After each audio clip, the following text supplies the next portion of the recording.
Youth vision परिवार से जुड़े तमाम छात्रों को आज मैं राजीव रंजन सिंह रूबरू करा रहा हूँ एक ऐसी शख्सियत जिन्होंने किताब की दुनिया में अपना एक बड़ा नाम कमाया है, किसी परिचय के मोहताज नहीं है। करण कांत ठाकुर सर आपके साथ हैं। आज आपके कुछ मार्गदर्शन के पर्पज से सर को बुलाए, कुछ ना कुछ यूथ विजन परिवार से जुड़ के आगे के कदम को बढ़ाने में भी सहयोग मिले, इस पर्पज से भी सर जुड़े हैं। परिचय का मोहताज नहीं शब्द का जब जो मैंने चयन किया, आप एडुटेरिया, पारामाउंट, अन्य ढेर टीएमएच, ढेर पब्लिकेशन से सर की ढेर सारी किताबें इकोनॉमिक्स से रिलेटेड आपने पढ़ी होगी, आपके अग्रजों ने पढ़ी होगी। आज सर से कुछ सवाल के साथ मिलते हैं। पटना की वर्तमान व्यवस्था, सर पटना की वर्तमान शिक्षा व्यवस्था भीड़ तो बढ़ी है, नाम वाला चेहरा में भी कमी नहीं आया है। लेकिन अगर बिहार के एग्जाम की बात की जाए, जैसे बीपीएससी, बिहार दरोगा और इधर छोटा छोटा सारा एग्जाम जैसे एसएससी से रिलेटेड, बैंक से रिलेटेड, बिहार सचिवालय से रिलेटेड, इन सारे एग्जाम तय है कि बिहार का एग्जाम है तो बिहार के बच्चे जा ही रहे हैं।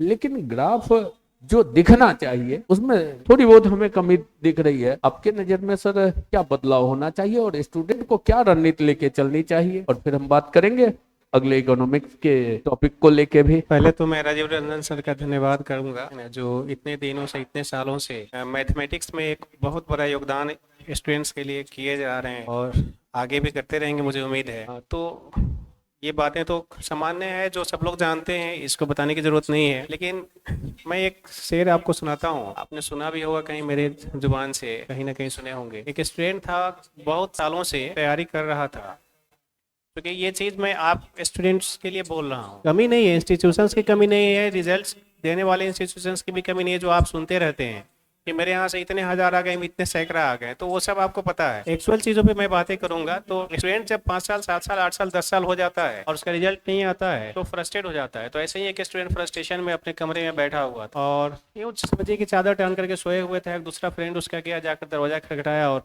पूछा क्या हो गया है दोस्त। वो चादर हटाया और बोला, कैसे कहें कैसे जीते हैं हम, दर्द का घूंट रोज पीते हैं हम, जिंदगी फटी सी चादर हो गई है, रोज फटती है और रोज इसे सीते हैं। मैंने रोज एग्जाम देने हर साल जाता है रिजल्ट गड़बड़ा जाता है। अब कैसे रिजल्ट गड़बड़ाता है आप जरा सोचिए। जब स्टूडेंट कटअप के करीब पहुंच जाता है ना, तो वहां से आपका एक्चुअल क्वालिटी पता चलता है। आपने तैयारी कितनी की है, ये आपकी तैयारी का एक्चुअल रोज रिजल्ट निकलता है। ये तब निकलता है जब आप कंपटीटर हो जाते हैं।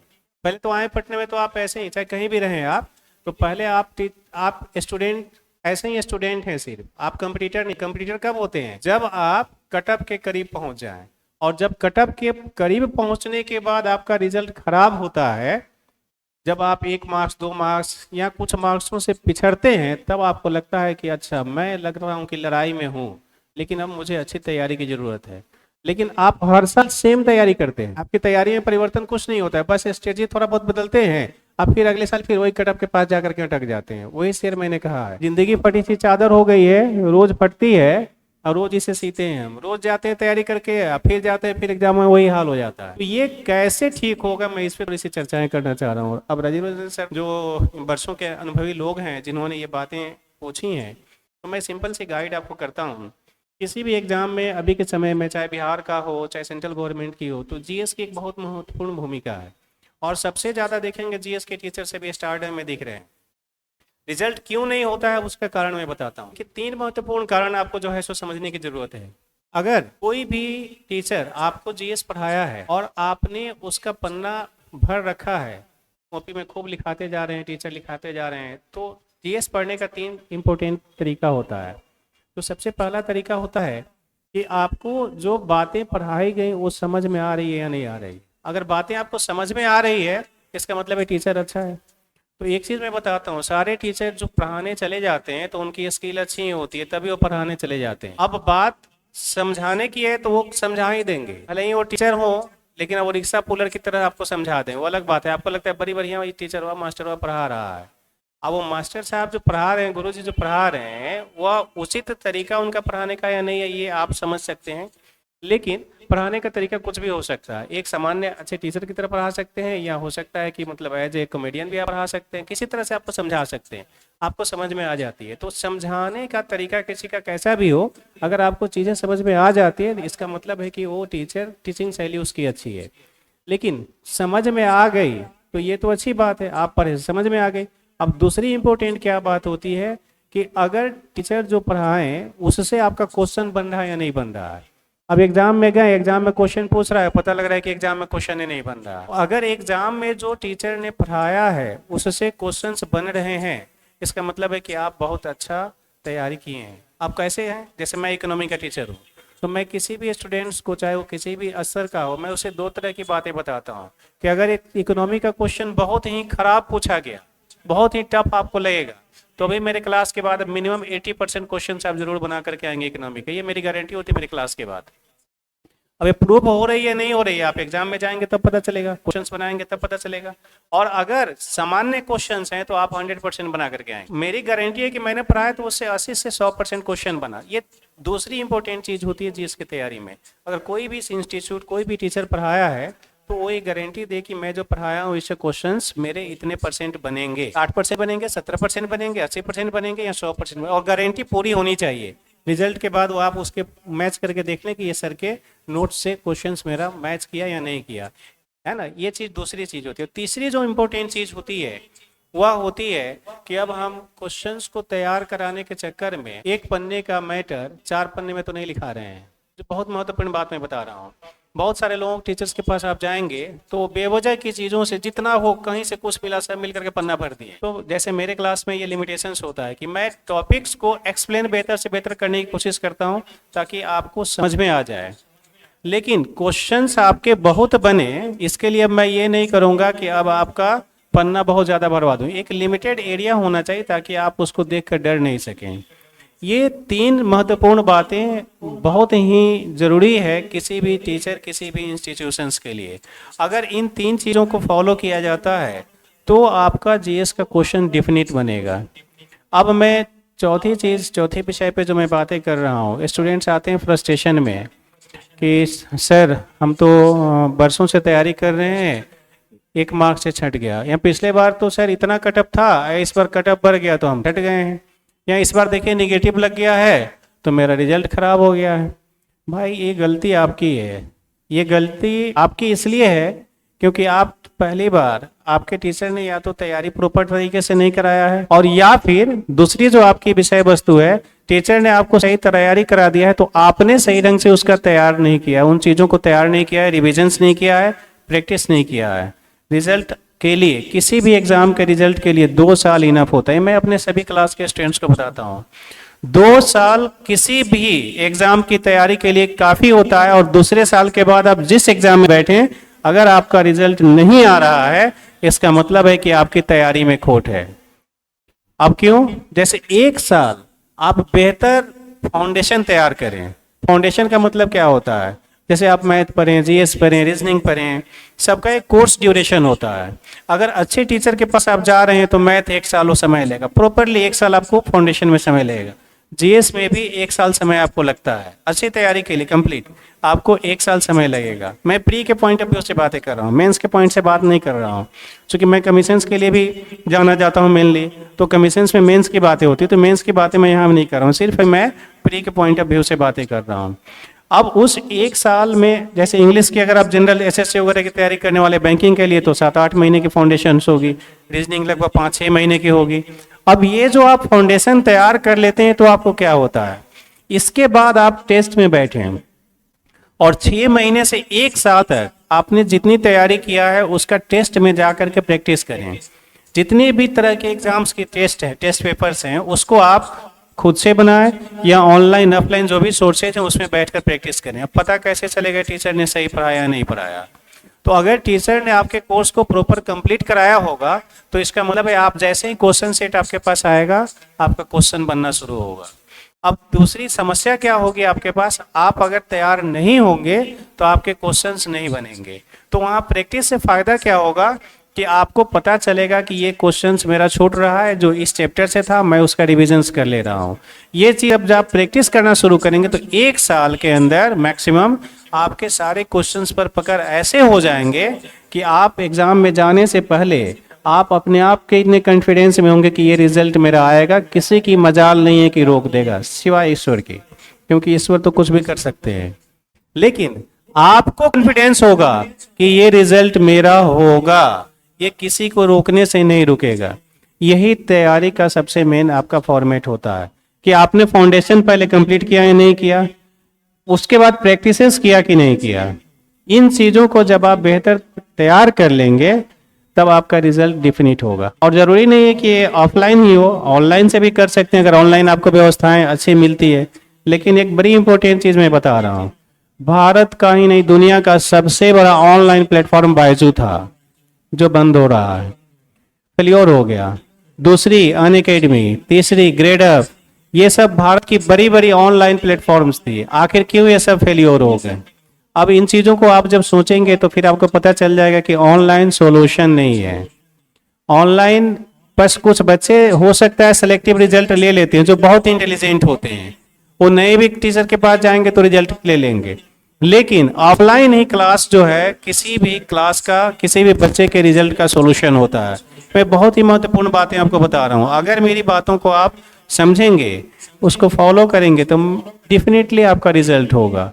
अब बातें तो बहुत सारी हैं, है ना, तो अब कितना हम लोग करें। बच्चे अगर निगेटिव हो जाते हैं 5 साल 7 साल उनको लगता है रिजल्ट लेने में, इसका मतलब है कि उनकी पढ़ाई में कहीं ना कहीं कमी रह गई है, उनका कोर्स प्रॉपर तरीके से तैयार नहीं कराया गया है, इस वजह से उसके क्वेश्चन नहीं बन रहे हैं, या स्टूडेंट कहीं इधर उधर ध्यान लगाए हुए है तो इस वजह से उसके रिजल्ट नहीं हो रहे हैं। ये सब महत्वपूर्ण चीज़ें। फिर आगे फिर रजिस्टर से बातें कीजिए, फिर मैं बातें करता हूँ। सर, जैसा कि बच्चे लोग जान रहे हैं कि करणकांत ठाकुर सर पे मेंस का थप्पा लगा हुआ है कि बीपीएससी मेंस करवाते होंगे तो ऊपर ऊपर ले जाते होंगे, इकोनॉमिक्स पूरा हाई फाई वगैरह वगैरह, जबकि वीडियो क्लास जो आप अभी बच्चों को प्रोवाइड कर रहे हैं तो वो बच्चे हैं जो 25 क्वेश्चन के पर्पज से स्ट्रगल कर रहे हैं, दरोगा तक के लिए स्ट्रगल कर रहे हैं, बिहार सचिवालय के लिए स्ट्रगल कर रहे हैं, उन बच्चों के लिए लेके आए हैं। तो क्या कुछ स्ट्रक्चर में बदलाव किए हैं इस वीडियो में, या फिर बच्चे को लग रहा है कि जो सोच बना हुआ है कि करणकांत ठाकुर सर है तो एकदम हाई फाई में गए होंगे, या इन बच्चों को ध्यान में रख के ये वीडियो क्लास सर आप प्रोवाइड करवा रहे हैं? ये सर आपने जो पूछा है बच्चों का प्रॉब्लम है और सही में आपने बहुत अच्छे सवाल किया है। देखिए, मैं पहली बात बता दूं कि भारत में जितनी भी अर्थव्यवस्था की किताबें अभी तक पब्लिश्ड हैं, चाहे वो सिंघानिया साहब की बुक हो चाहे किसी की भी बुक हो, सभी किताब जो है उन सभी किताब में कोई भी बुक भारतीय अर्थव्यवस्था की सिलेबस को कवर करके प्री के पॉइंट ऑफ व्यू से आज तक नहीं लिखी गई थी। मैंने पहली बुक तैयार किया जो बुक तो है स्पेशली फॉर प्री एग्जाम्स, किसी भी तरह के प्री एग्जाम्स को पॉइंट ऑफ व्यू से उस बुक को तैयार किया गया था, जो पहले बार एमबी पब्लिकेशन से पब्लिश हुई थी 2014 में। फिर उसके बाद उसी के परफॉर्मेंस के बेसिस पे टीएमएस, उस वक्त जो मैग्रो हिल के नाम से जाने जाते हैं, जो यूएसए के अमेरिका की सबसे बड़ी मतलब वर्ल्ड की टॉप पब्लिकेशंस में से एक है, तो उसने मेरी बैंकिंग ऑन बीट की बुक उस वक्त पब्लिश की थी, जो उस वक्त बैंकिंग का पूरे देश में बूम हुआ करता था। और अभी जो एड्यूटेरिया ने भारतीय अर्थव्यवस्था की पुस्तक को पब्लिश किया है, आप देखे होंगे बड़े संख्या में जो है सो बुक्स अवेलेबल है, चारों तरफ अवेलेबल है लगभग। तो वह बुक स्पेशली फॉर प्री के पॉइंट ऑफ व्यू से ही लिखी गई है, और प्री के लिए इतनी बेहतर अरेंजमेंट बुक की अभी तक की ही नहीं गई है। जिन लोग स्टूडेंट्स ने भी देखा होगा उनको पता होगा। तो मैं प्री के लिए तो पीटी के लिए तो ऐसा नहीं, मैंने जो कहा तो प्री के पॉइंट ऑफ व्यू से मैंने आपको चर्चाएं की है कि पीटी के पॉइंट ऑफ व्यू से मैंने जो भी क्लासेज, जैसे हर क्लास का मैं वीडियो अलग अलग बनाता हूँ। अगर बीपीएससी का क्लास का वीडियो होगा वो लंबा होगा, एक टॉपिक लंबा जाएगा। अगर मैं सिर्फ जीडीपी पढ़ाऊँ तो सिर्फ अगर वीडियो क्लास होगी तो सिर्फ जीडीपी लगभग आपको 1 आवर की वीडियो हो जाएगी बीपीएससी यूपीएससी के पॉइंट ऑफ व्यू से। जब एसएससी का वीडियो होगा तो 20, 25, 30 मिनट में आपको निपट जाएगा। ये फर्क हो जाता है। तो जो अभी राजीव रंजन सर के यहाँ जो मैंने क्लासेस के लिए वीडियोस तैयार किया है वो एसएससी वगैरह जनरल कॉम्पिटिशन्स के लिए उसको तैयार किया है, जो अभी सर जो है सो पब्लिश करने जा रहे हैं। ये दोनों में फ़र्क है। तो क्लासेस मैं स्टूडेंट्स के अनुसार से करता हूँ। एसएससी के जो बच्चे जनरल कॉम्पिटिशन्स वाले होंगे वो क्लास थोड़ा सा रोमांटिक करना पड़ता है, हंसी मजाक करना पड़ता है, वहाँ पर मतलब एकदम सामान्य टीचर बनना पड़ता है बच्चों वाला। जब कमीशन के क्लास में होते हैं तो सीरियस टीचर्स हो जाते हैं, वहाँ पर सीरियस क्लास चल जाते हैं। सर, मेरा सवाल इस पे भी था कि अभी एक नया ट्रैक चला है, फनी क्लास। अब मजा आ गया। जो आपकी भाषा में रिक्शा पुलिंग वाला दौड़ होता है, तो आपको क्या लगता है कि क्या बच्चों को कम समय में कॉम्पिटिटिव सेक्टर फाइट करने के लिए फुल्ली फनी क्लास चाहिए, या थोड़ा बहुत फन होना चाहिए और मतलब अति सीरियस भी ना हो, लोड ना ले? एक हो जाता है फुल्ली फनी क्लास के, अरे मजा आ गया, टीचर डांस कर रहे हैं। अभी आपने शायद सर वीडियो देखा है, किसी हिस्ट्री के टीचर को हमने देखा था कि एक मंच पे नाच रहा था, अब बगल वाले नचवा रहे थे। तो क्या लगता है कि क्या डांस करके, और उनका एक स्टेटमेंट था कि किसी के बाप के दिमाग में घुसा देंगे। देखिए गुरुजी, आपने जो सवाल किया है, अब ये इसका मैं उत्तर दूंगा तो काफी लोग हमको अशब्द लिखने लगेंगे आपके यूट्यूब चैनल्स पे। लेकिन मैं इसे बता रहा हूँ, टीचर जो होता है ना, उसकी एक गरिमा होती है, और उसकी जो गरिमा होती है, उस गरिमा को हमें मेंटेन करना चाहिए। हम नचनिया नहीं है, और शिक्षक का मतलब शिक्षक ही होता है। हम रिक्शा पुलर को विषय वस्तु समझा जरूर सकते हैं, लेकिन हम रिक्शा पुलर को समझाने लगेंगे तो फिर हम गुरुजी नहीं रहेंगे। क्योंकि हम गुरुजी हैं तो हमें इस बात का ख्याल रखना है कि हमारे यहाँ पढ़ने आने वाले बच्चे जो हैं, जो स्टूडेंट्स हैं, वो ग्रेजुएट होते हैं या ग्रेजुएट आईपीएड होते हैं। तो मुझे इस बात का तो ख्याल रखना, पर ग्रेजुएशन का मतलब होता है प्रतिष्ठा। हमको प्रतिष्ठा मिल रही है और हमारे स्टूडेंट्स प्रतिष्ठित होने वाले हैं। ग्रेजुएट ऑनर्स उसको कहा जाता है, जिसका हिंदी होता है प्रतिष्ठा। तो एक प्रतिष्ठित व्यक्ति को हम ज्ञान देने जा रहे हैं, तो हम नचनिया बनकर ज्ञान देंगे, नाच कर ज्ञान देंगे। लेकिन हाँ, अब रहे कि कहता है बच्चा मजा आ गया, तो बच्चा स्टूडेंट तो बड़ी सिंपल सी बात है, वो तो मिट्टी, कच्चा मिट्टी है, वो घर से आया है, उसको पता ही नहीं है गुरुजी कैसे होते हैं, गुरुजी का मतलब क्या होता है। अब उसने चूंकि गुरुजी को नचनिया के रूप में देख लिया होगा, तो उसको लग रहा है कि यही गुरुजी है।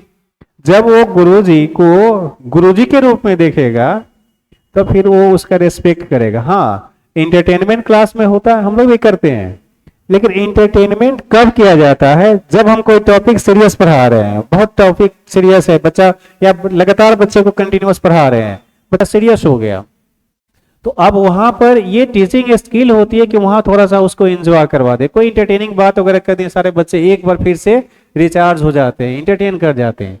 ये टीचिंग स्किल होता है। तो ये गुरुजी का काम होता है, इंटरटेनमेंट कराना नहीं होता है। बच्चे को मजा आता है, हमारे क्लास में मजा आता है, लेकिन वो जो मजा आता है वो पढ़ाई में मजा आता है। और जो टर्म्स हम चर्चा भी कर देते हैं, तो बस हंसाने के लिए थोड़ा सा, कि बच्चे जो है सो रिचार्ज हो जाए, तो दिमाग, उनका प्रेशर दिमाग का कम हो जाए। ये होता है टीचर्स का, हमारा जो है सो एक्चुअल स्किल होता है। तो ये जैसे जैसे टीचर्स हैं वैसे वैसे कर रहे हैं। लेकिन हमारे टीचर्स का मैं देखता हूँ कि कहेंगे हाय फ्रेंड्स, ये आए सब, कुछ लोग भारत में कहें कि स्टूडेंट्स को हाय फ्रेंड्स। कमाल है भाई, आप ये स्टूडेंट फ्रेंड कैसे हो गया भाई? स्टूडेंट और टीचर का रिश्ता तो बड़ी दुनिया का रिस्पेक्टेबल रिलेशंस होता है, फिर ये स्टूडेंट फ्रेंड कैसे हो गया आपका? अब देखिए, मैं एक बड़ी इंपॉर्टेंट बात आपको बताता हूँ, और ये आप भी देखे होंगे कि आपके बच्चे जब रिजल्ट होता है, तो शुरू से आपने देखा होगा एज ए टीचर, तो आपके बच्चे मिठाई का पैकेट लेकर आते हैं। हमारे भी बच्चे मिठाई का पैकेट लेते हैं, सर बड़ी खुशी की बात है सर, आएंगे एक बार पैर छूकर प्रणाम कर, सर मेरा रिजल्ट हो गया सर, मिठाई का पैकेट सर आपके लिए। जैसे हाथ उसके मिठाई का पैकेट मिला, तो हम लोग समझ जाते थे कि रिजल्ट हुआ है बच्चा का, और उसके अंदर खुशी होती थी कि सर के वजह से मेरी रिजल्ट हुई है। तो वो पैर छूकर आकर प्रणाम करेगा और आकर कहेगा सर मेरी रिजल्ट हो गई है। तो मुझे लगता था कि मैंने कुछ अच्छा काम किया, मैंने अपनी भूमिका को निभाई है। अच्छा, वो मेरे लिए गिफ्ट स्टूडेंट लेकर आएगा, सर आपकी वजह से मेरी जो है सो रिजल्ट हो गई है सर। सीधा पलटी मार गया है, सुन जैसा कि अभी सुन रहे हैं। अब नियम बदल गया है, बदलना तो पड़ेगा सर। अब टीचर लेके जाएंगे गिफ्ट बच्चों से मिलने के लिए कि आजा मेरे मंच पे बोल तो दे। वही बात सर हम बताने वाले थे कि अब क्या है, एक व्यवसायिक है।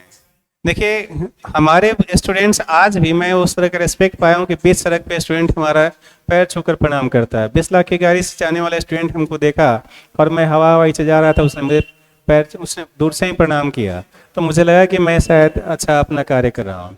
और अब ये जो हाई फ्रेंड हेरो फ्रेंड वाले जैसे लोग हैं, तो उसको जाते हैं तो स्टूडेंट दूर से गा लेते हैं, अरे यार ये मास्टर वाह बड़ी चूस लिया है हमको, ये पढ़ाने का नाम पर बड़ी हमसे ठगा है।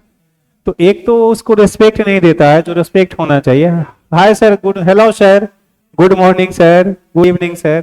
और हमारे स्टूडेंट्स वही आते हैं पैर छूकर प्रणाम कर। देखिए डिफरेंसेस कितना है। मैं उनके समकक्ष हूँ, एज में हम लोग बराबर हैं, फिर भी उनका रिस्पेक्ट क्या होता है। अब यहाँ जो मैंने बातें कही कि हमारे स्टूडेंट हमारे पास गिफ्ट लेकर आते थे कि सर आपका आशीर्वाद है कि मेरा रिजल्ट हुआ। और यहाँ अब क्या ये व्यवसायी लोग क्या करते हैं कि ये लोग हजारों हजार कहते हैं मेरे यहाँ बच्चे पढ़ रहे हैं, और रिजल्ट का ढकोसला क्या करेंगे, जो बहुत ही बुरी चीज है जिससे बच्चों के बीच में आपकी छवि खराब हो रही है। वो उनको मिठाई का पैकेट देते हैं, उनको गिफ्ट देते हैं कि देखो तुम आकर मेरे मंच पे बता देना कि रिजल्ट मेरा है। यही फर्क है गुरुजी, ये गुरुजी में और ये व्यवसायी लोगों में। तो हम लोग व्यवसायी नहीं है, ईश्वर की इच्छा है कि हम लोग व्यवसायी नहीं, हम लोग गुरुजी हैं और गुरुजी का सम्मान है। और मैं बता दूं कि मैं पढ़ाता शौक से हूँ, पैसे के लिए नहीं पढ़ाता हूँ। सिर्फ मैं सिलेक्टेड जगहों पे क्लास लेता हूँ, पैसे के लिए ईश्वर की कृपा से कई सारे मेरे पास सोर्सेज है जहाँ मुझे पैसे आ जाते हैं, लेकिन मैं पढ़ाता हूँ सिर्फ इस पर्पज से कि मेरे बच्चों का, स्टूडेंट्स का रिजल्ट हो। और यही वजह है कि मेरे स्टूडेंट्स मुझे रिस्पेक्ट देते हैं, एज एक टीचर रिस्पेक्ट देते हैं, जिसकी मुझे खुशी होती है। मैं लाइफ सिंपल लेता हूँ, मुझे बड़ी खुशी होती है। मैं व्यवसायी नहीं हूँ और ना हूँ और आगे ना होऊंगा। और राजीव सर इस पे अब आगे क्या बात करेंगे? बहुत बहुत धन्यवाद सर।